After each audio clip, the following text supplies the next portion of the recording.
How to deactivate Doordasher account.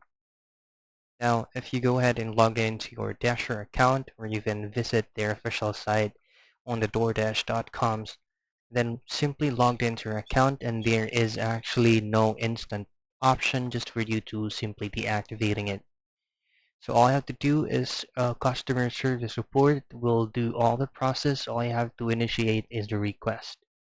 So upon initiating this process, make sure that all of the bookings, scheduled bookings that you have on the app has already been closed, or you'll have to remove all those scheduled bookings that you have before initiating this process. First things first, to go ahead and contact the support is via the mobile app. All you have to do is log into the application, and then at the lower right portion of your screen, you should see Account tab or the Me tab. Scroll all the way down till you find Chat with Support. Now just let them know that you would like your account to be deactivated, and ensure that you don't have any existing or upcoming bookings that is currently live.